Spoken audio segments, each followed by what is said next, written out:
الحمد لله رب العالمين والصلاة والسلام على سيدنا وحبيبنا محمد وعلى آله وأصحابه أجمعين. إمان داران و خواناسانی زۆر بەڕێز، خوای پەروەردگار لە سوورەتی الانفطار لە ئاەتی 6 بۆ 8 لەو سێ ئاەتە پیرۆزەدا ڕوو لە هەموو مرۆڤەکان دەکات. دەفەرمێ یا ئەیها الئینسان ما غرك بربك الكريم الذي خلقك فسواك فعدلك في أي صورة ما شاء ركبك. أي إنسان خوای پەروەردگار ڕوو لە یەک بە یەکی مرۆڤ دەکات.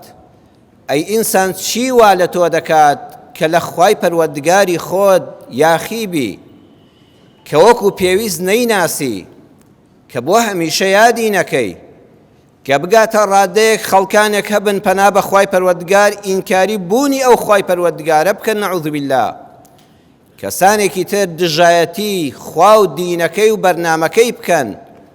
چی وای لە تۆ کردووە ئینسان کە لە کاتێکە تۆ بۆیە مرۆڤی خاوەنی عەقڵ و ژیری، ئەی ئەو عەقڵ و ژیریەت بۆ بەکار ناهێنی و بیر ناکەیتەوە لەو پەروەردگارەی الذي خلقك فسواك فعدلك في أي صورة ما شاء ركبك. بیر بکەوە لە خۆت ئەو خوای پەروەردگارە کە دروستی کردووی.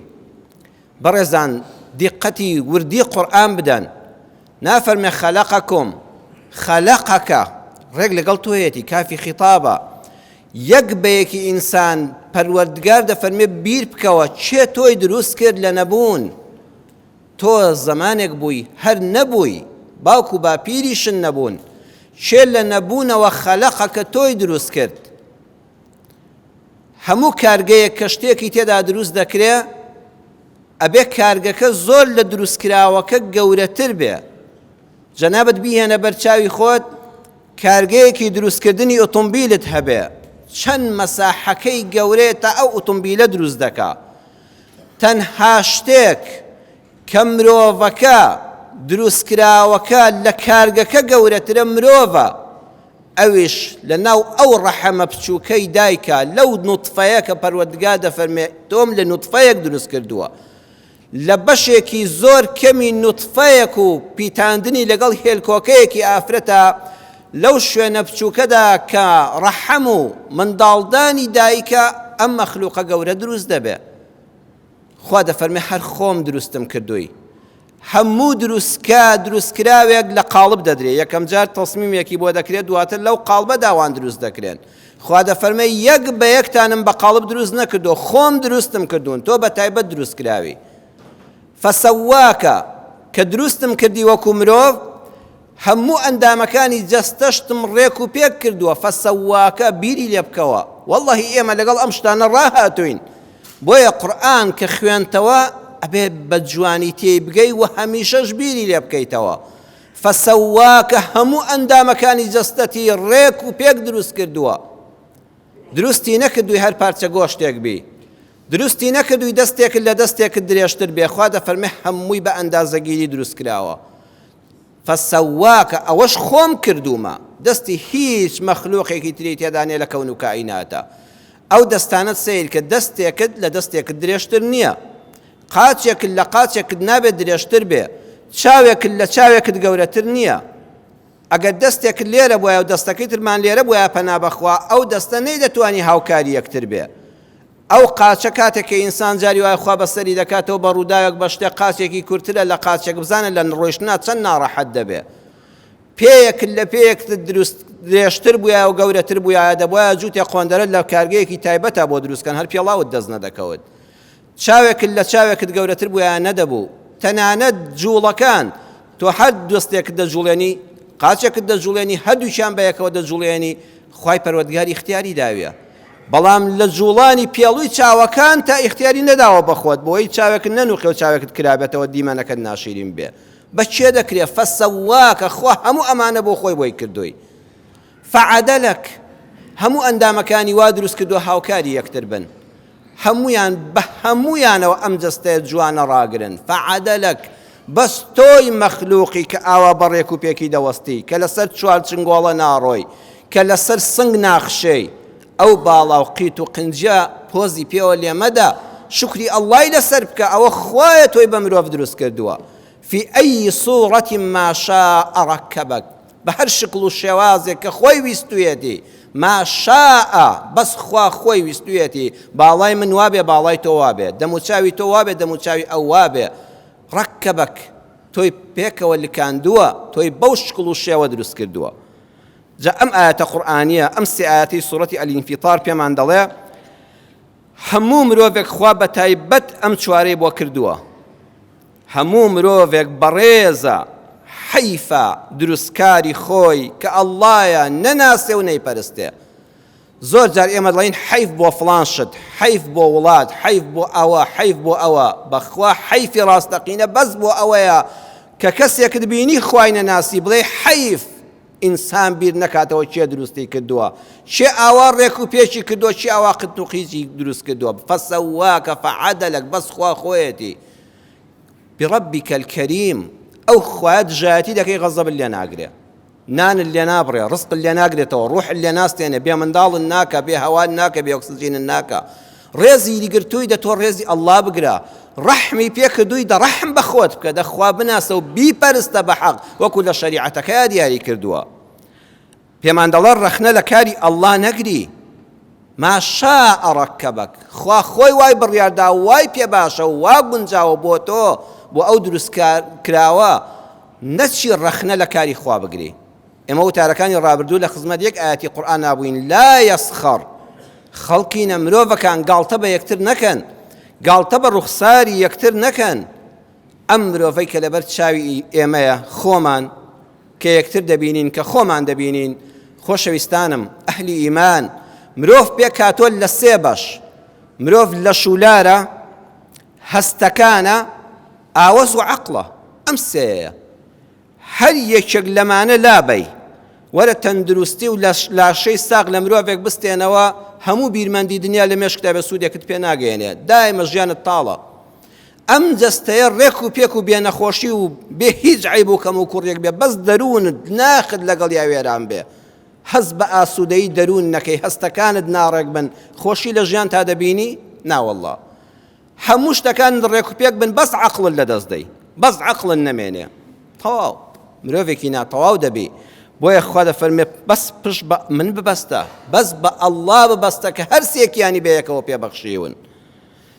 هەر سێکیان بپارێزە ئەم لاشەیەت ئەمانەتی خوایە ئینە لجەسەدیکە عەلەیکە حەقا ئەم لاشەیەت وەکو بەشە فیزیکیەکەی مافی هەیە لەسەرت بیپارێزە بە خەو و بە پشوو بەخوا حەیفە ئینسان شەو تا بەری بەیان بەخەبەر بێ هەموو ئامێرێک پشووی دەوێت تۆ جەستەی خۆت پشووی نەدەیتێ پشووی پێ بدە ئیسراحەتی پێ بدە با نوێ بێتەوە بە خواردنی حەڵاڵ بە خواردنی بەسوود خزمەتی جەستەت بکە هەر خواردنێک بە حەرام بەدەستی بێنی وەڵڵاهی جەستەی ئیستیفادەی لێ ناکە هەر خواردنێک حەڵاڵ بێ بەو خوایە ڤیتامیناتەکانیشی کەم بن ئیلا جەستەی تۆ سوودی لێ دەبینێ جاران خەڵک نانی حەڵاڵی دەخوارد بۆیە ئاوا ساغ بوو بەدەستی خۆی بەڕەنجی شام بەدەستی دێنا نەک لەسەر خوێنی خەڵک با نانت حەڵاڵ بێ خواردنەکانت با سروشتی بن با فاسفود و خواردنە خێراکان نەبن کە جەستەت دەڕزێنێ حەقی جەستەت لەسەرتە بیر بکەیتەوە چی دەخۆی با جەستەت پاک و خاوێن بێ جوان پۆش و بۆن خۆش بێ بیپارێزە لە نەخۆشی کە نەخۆش کەوتی خۆدی هەمال مەکە پشتیوان بە خوای پەروەردگار و بە شیفای خوا بڕۆ بۆ لای دکتۆر دەرونیشت بپارێزە ئەوەی لە ناخایە و نابیندرێت دەروونە هەستەکانە بیان پارێزە پشووی پێ بدە بەخوا چۆن جەستە پشووی دەوێ بەڕێزان دەرونیش پشووی دەوێ بڕواتان هەبێت چۆن جەستە ماندوو دەبێت دەروون ماندووتر دەبێت من و تۆ هەمومان بینی و مانەجار هەیە ئەو ڕۆژە هیچ کارێکن نەکردووە هەر هیچن نەکردووە کەچی هەز دەکەی زۆر ماندووی ئەوە کوێت ماندووە هەستەکانت ماندوون ئەوە ناخت ماندووە ئەزانن پشووی دەروون بە گۆرانی گوێ لێگرتن ناکرێ بەخوا بە مۆسیقاژ ناکرێ من ناڵم ئەوانە مەسەلەم حەڵاڵ و حەرامەکەی نییە بەس ئەم ناخە کە خوا دروستی کردووە بە کەلامی خوا پشووی پێ بدە بە قورئانی پیرۆز جا قورئانیش ئەوە نییە 24 ساعت تۆ گوێ لە قورئان بگری، بڕواتان هەبێت جار هەیە مەسافەیەک هەڵدەبژێری ئەو کاتە گوێ لە کۆمەڵک ئاەت لە قورئانی پڕبەرەکەت و بەخشش دەگری یەکسەر دەروونت ئیسراحەت دەکا. من وەکو خودی خۆم لە سلێمانی شەوان چەند کیلۆمەتر دەڕۆم، دەچمە گەڕەکێکی تر بەس تەنها لەبەر خاتری قورئان خوێندنی ئیمامی نوێژی عیشای ئەو مزگەوتەی کە دەچمێ. زۆریش دوورە، بەس ڕۆژانە کە چەند ماندوو دەبم کە خەمێکم هەبێ کە ئازارێکم هەبێ شەو دەچمە لای ئەو مامۆستاگەر لە ئیمامەتی بکە، بەس دوورکاتی یەکەم کە قورئانی بەدەنگی بەرزتیا دەخوێنێ یەکسەر ئیسراحەت دەکەم، یەکسەر هەموو شەوێک وە دەزانم دەرسێکم خوێندە بەس بە گوێگرتن لە قورئانەکە.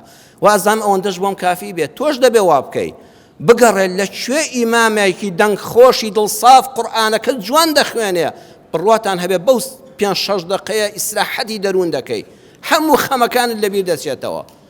هەفتانە بگەڕە پشوێک بە دەروونت بدە.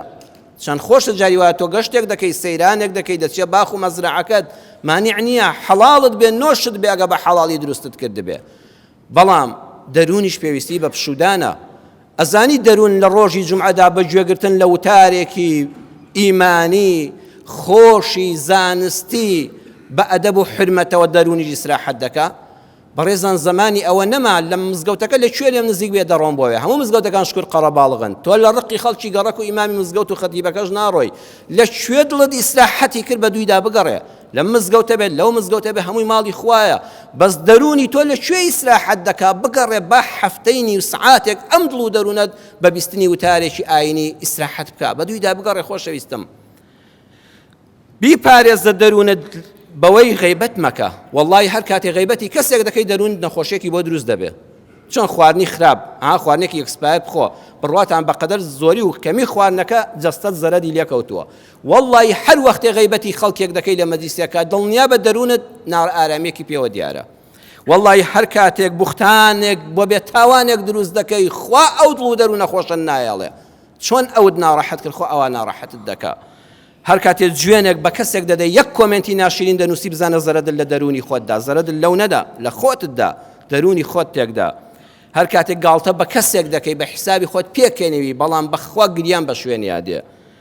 هەر کاتێ حەسوود بووی بەرامبەر بە خەڵک دەرونی خۆت وێران کرد، جاسوسیت بەسەر خەڵکا کرد، گومانی خراپت بە خەڵک برد، دەرونت دەشێوێ. کوڕە دەرونت بپارێزە، چۆن دەڵێ ئەم خواردنە باشە ئەو خواردنە باشە و ئەوە پاکە، لە هەمووی تێی ناکەی لەبەر خاتی جەستەت. دەرونیشت بپارێزە لەم شتە پیسانە، ماندوو بوون بە خەڵکو و چاودێری خەڵکو و گاڵتەکردن بە خەڵکو و غیبەتی خەڵکو و بوختانی خەڵکو و بەدگومانی بەرامبەر بە هەموو کەس دەرونت وێران دەکا. بیپارێزە لە بیستنی ئەخلاقی خراپ. ئێستا چەند وشەی ناشرین لەم کوردستانە ڕۆژانە دەبیستن لە ڕوومنا هەر باسییان بکەم لەم سەمین بەرە بەڕێز و لە ڕووی بەڕێزی جەنابتاندا. خۆ ئەوانە بە بەرنامە دەکرێن، تۆی مسلمان قێزی لێ دەکەیەوە، بەس دەیەوێ هەر بیبیستی، هەر وشەکە ببیستی پیسە، هەر گوێی خۆتی بۆ داخە، هەر سەیری ئەو تەلەڤیزۆنە مەکە، هەر سەیری ئەو پەیجە مەکە، ئەوە دەیەوێت دەرونت بشێوێنێ بەو پیسە. بە تەوبەیەکی پاک ئەم دەروونە زەرورە، هەموو جومعەیەک، هەموو کاتێک، هەموو ڕۆژێک، وەڵڵی هەموو سعاتێک تەوبەیەکی ڕاستەقینە بکەی بۆی دڵ و دەروونت ئیسراحەت بکە. عەقڵ شوێنی غەیری قورئان مەکەوە، بڕیاری نادروست مەدە، عەقڵت مەدە دەستی هەموو کەس، شوێن هەموو کەس مەکەوە هەرچی وتی بژی بڵێ بژی، هەرچی وتی بڕوخێ بڵێ بڕوخێ. عەقڵی خۆت شوێنی قورئان کەلامی ئەڵڵا بخە، ئەینا بەخوا عەقڵت تێک دەچێت. زوڵمت لە عەقڵی خۆت کردووە. ئەم سیانە خۆشەویستان هەرسێکیان لاشە دەروون عەقڵ نەخۆش دەبن، هەرسێکیان نەخۆش دەبن. کەسێک تووشی نەخۆشیەک بوو گاڵتەی پێمەکە، جەستەی نەخۆش بوو گاڵتەی پێمەکە، دەرونی تووشی نەخۆشی بوو گاڵتەی پێمەکە، عەقڵی تووشی نەخۆشی بوو شێت بوو گاڵتەی پێمەکە. بەڕێزان ئێستا نەخۆشی خەمۆکی لەم کوردستانەدا لە تەواوی جیهاندا دەرەجەیەکە. خەمباری، دڵتەنگی، خەمۆکی دەگاتە پلەی شێتی لە ئاخریدا. ئێمە زەرورە ئاگامان لە خۆمان بێ، بەوانە گاڵتە مەکە، خوا بناسە. ئەزانن هەموو نەخۆشیێکی دڵتەنگی و قەلەقی و خەمۆکی سێ هۆکاری هەیە. یەکەمیان هۆکەی بایۆلۆجیە، لە ڕووی بایۆلۆجیەوە لە ناو لەشی ئێمەدا ڕژێنی دەرەقیمان هەیە. ڕژێنی دەرەقی ڕژێنێکی شێوە پەپولەییە، بەرپرسە لە دەردانی چەند هۆرمۆنێک کە کاریگەری ڕاستە و خۆیان هەیە لەسەر دروستی دەرونی تاک. ڕژێنێکی شێوە پەپولەیە لە جەستەی ئێمەدا پێڵان ڕژێنی دەرەقی چەندین هۆرمۆن دەردەدا. بەڕێزان ئەگەر ئەو ڕژێنی دەرەقیە ئەو هۆرمۆنانە لە حەدی خۆی زیاد دەردا، ئینسان دەرونی تێک دەچێت، سەرەتا هەموو لەشی دەلەرزێ، دواتر عەرەقی زۆر دەکاتەوە، حەست بد لە ڕاوچێ و قەلەقی دەکات، دڵی بە هیچ خۆش نابێت، تووشی خەمۆکی و خەمباری دەبێت، هەست دەکات گۆشە گیر بێ، ڕقی لە خەڵک دەبێتەوە، تووڕە دەبێت، پەس دەبێت. ئەی ئەگەر ئەو ڕژێنی دەرەقیە هۆرمۆنەکان کەمتر دەرکات لە ئاستی خۆی، کە کەمی دەرکرد، ئینسان هەست بە خەواڵوویی، بە بێتاقەتی، بە بێەوەی هیچت کرد بێ هەست دەکەی ماندووی، بە بێ ئەوەی هەست هیچت کرد بێ دڵتەنگی، بە بێ ئەوەی کەس خراپەی بەرامبەرت کرد بێ لە ماڵەوە لە ماڵ و منداڵی خۆشت تووڕە دەبی، لە خەڵک و هاوڕێکانت تووڕە دەبی. ئەوە هۆکارەکەی ئەم قەلەقی و ماندوو بوونی دەرونیە، ئەم خەمۆچیە یەکەمیان بایۆلۆجیە، تێکچوونی ڕژێنی دەرەقیە، زیادی دەرکردووە یان کەمی دەرکردووە. توخوا بەڕێزان ئینسان بیر بکاتەوە، من نازانم ئەوانەی کە خوا ناپەرستن چۆن دەڵێن عەقڵمان هەیە. توخوا ئەو ڕژێنی دەرەقیە لە ناو لەشتدا کە بەو ڕێژەیە هۆرمۆن دەردەدا کە ئاسوودەیی دڵ و دەروونت هەبێت. توخوا کەس ئاگای لێیەتی غەیری خوا، توخوا بەدەستی کەس ئەگە زیاتر دەرکا یان کەمتر دەرکا و باری دەرونی تێکچێ نەبەخوا. بۆیە بڵێ خوایە بۆ کەمتر لە چاوتروکانێک نەمسپێری بەخۆم، بەس یەک ڕژێنی دەرەقی لە لەشما تێکچێت تازە حسابم دەڕوە، قەت هەست بە ئاسوودەیی لەم سەر زەویەدا ناکەم، کەس نێ دڵم خۆشکە. دووەمیان بابەتەکە هۆکاری جەنەتیکیە، واتە خێزانیە، بۆ ماوەییە، ویراسیە، هەیە لە باب و باپیرەوە لەلایەنی دایکی و نەنکیەوە بۆی ماوەتەوە. خێزانی وا هەیە من و تۆ بینیومانن، بەخوا دایمەن هەبوو بن نەبوو بن هەر قاقای پێکەنینیانە. هەشە بەردەوام یعنی دڵتەنگە، یەک قسەیەک ببیستێ پێی دەمرێ و دەژێتەوە، یەک قسەی قبوڵ نایە، یەک قسەیەکی لە ڕوو دەیقل لە بیری ناچێتەوە، دایمە خەمبارە، دایمە خەمی هەیە. منداڵەکە لە دایک دەبێت ڕێک لە باوانێ وەریگرتووە، بە میراتی بۆی بەجێماوە، ئەوەش بۆ خۆی داماویە کە فەقیرە. خەڵک شوقە و مەزرعە و دەفتەر دۆلار و ئەوانەی بە میرات بۆ بەجێ دەمێنێ، ئەم لە باوانێەوە خەمۆشی بۆ بەجێماوە. ئەتر چی بکە؟ خۆدەسەڵاتی ئەو نییە. سێمیان ژینگەیەک کە تێیدا دەژی، ژینگەکە وای کردووە ئەم ئینسانە تووشی خەمۆشی و مەراق ببێ. بۆیە بەڕێزان کە کەسێکت بینی، ژنێک دەبینی سەی دەکەن تووشی خەمۆچی بووە، تووشی دڵتەنگی بووە، تووشی شێتی بووە، گەیشتۆتە پلەی هەرە کۆتا، تووشی مستەلەحەکە گەن ناشری نەبێ، بڵام تووشی شێتی بووە، تۆ عەقڵی لەدەستداوە. یەکسەر مەڵێ ئەوە مێردەکەی زۆر خراپ بووە لەگەڵیا، ئەوە دیارە زۆر بۆی خراپبوون لە ماڵەوە، مێردەکەی زۆر خراپ بووە، زۆر ئازاری داوە بۆیە شێت بووە. کوڕاهی خوا ناس، تۆ توێژینەوەی زانستیت کردووە چێ ئەڵێ ئەمە باشترین هاوسەری نییە لە دنیادا، بەڵام ڕژێنی دەرەقیەکانی زیاد چالاکە یان کەم چالاکە، کەمتر دەردەدا. ئایا تۆ لەگەڵ باوانیا ژیاوی جێنەتیکی و خێزانی و بۆ ماوەیی نییە ئەمە بۆی ماوەتەوە ئاوای لێ قەوماوە، کەسێک لە باوانەوە هەی بۆ بۆی گواسراوەتەوە؟ بۆیە بڕیار لەسەر ژیانی خەڵک مەدە، بۆیە لە خۆتەوە خۆت گونەهبار مەکە، تەداخولی ژیانی خەڵک مەکە. کەسێ تووشی نەخۆشی دەرونی بوو، چوە لای دکتۆری دەرونی، لە وڵاتی ئێمەدا هێشتا ڕێزم هەیە بۆ یەک بەیەکی جەنابتان ئەو وەعی و ڕۆشنبیریەمان نییە، ئەڵە فڵان کەسیان بردووە بۆ لای دکتۆری دەرونی، ئەڵێن لە نەخۆشخانەی دەرونی خەواندویانە وەکو کارەساتێک ڕوویدا بێ.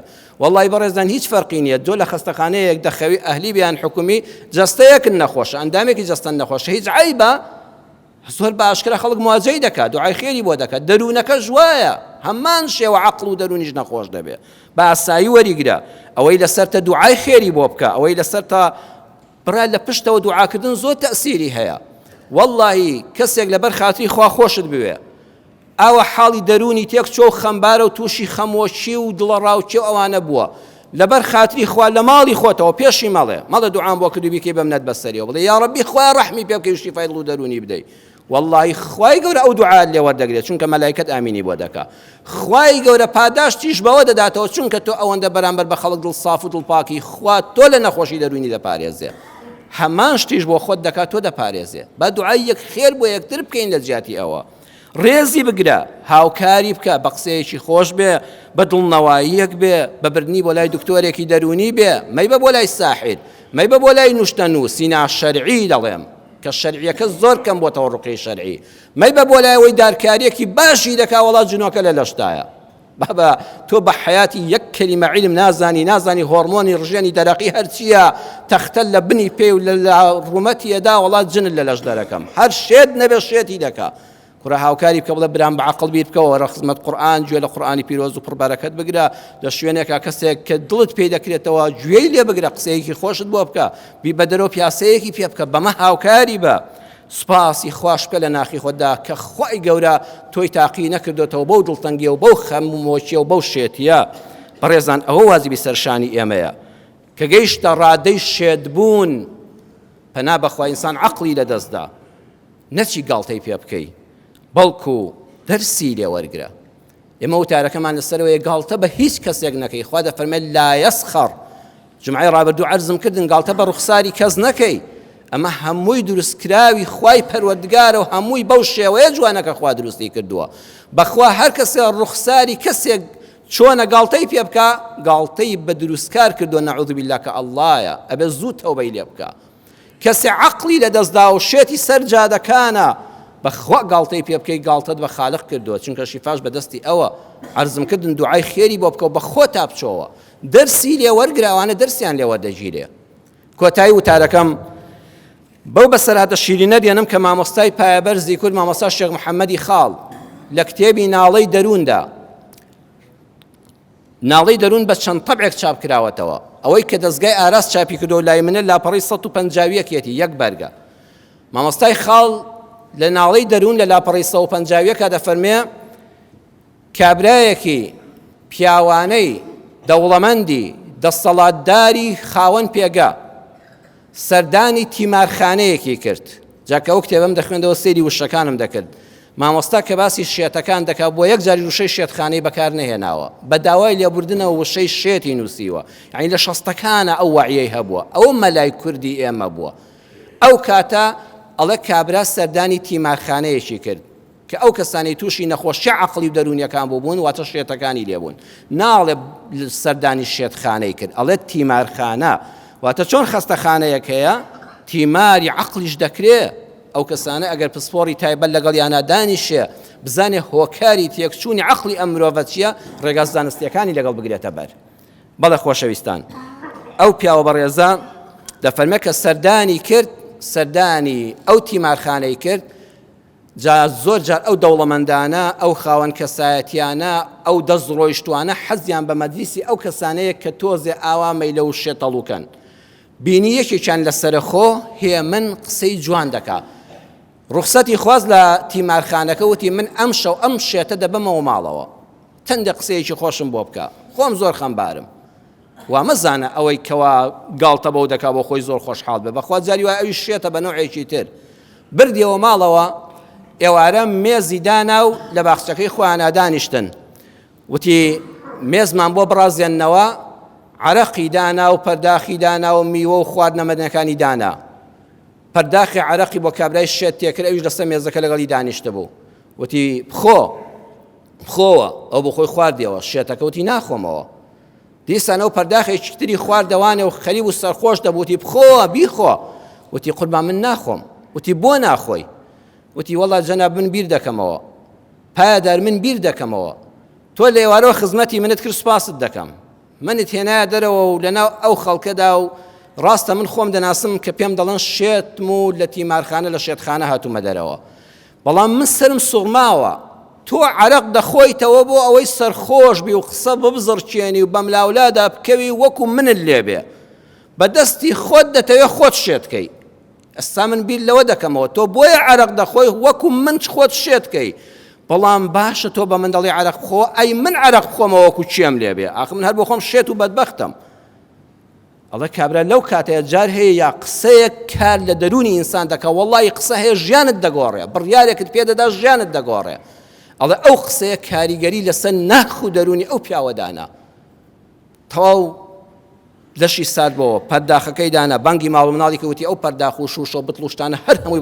فڕێدەن و بیشکێنن وعد و بەڵێن بێ لەگەڵ خوای خۆمدا تا ماوم عەرەق نەخۆمەوە واللهی ڕاست دەکەی خۆ من کە سەرخۆش دەبم بەیانی ژن و مناڵ پێم دەڵێنەوە ئەم شەو چیت کردو و چیت شکاندۆ و چی جوێنی و قسەی ناشینت بێتووە جار هەیە لە ناو نوێنەکەی خۆمان ڕشاومەوە هیچ لەشی خۆم نەهێشتە خۆم پیس کردووە واللهی ڕاست دەکەی من بخۆمەوە بۆی وەک تۆم لێبێ بەڵام شێت بخواتەوە وەکو چێ لێبێ شێتەکە ئامادە نەبوو عەرەق بخواتەوە بۆیە چەند جوانە ئێمە کە کەسێکمان بینی تووشی نەخۆشیە دەرونیەکان و عەقڵیەکان بوو کە شێتی سەر جادەکان بوو لە جیاتی گاڵتەی پێ بکەین بە خۆماندا بچینەوە ئەو عەقڵە بەهی خوا بزانین و دەرسی لێ وەرگرین نەک پێی ڕابوێرین.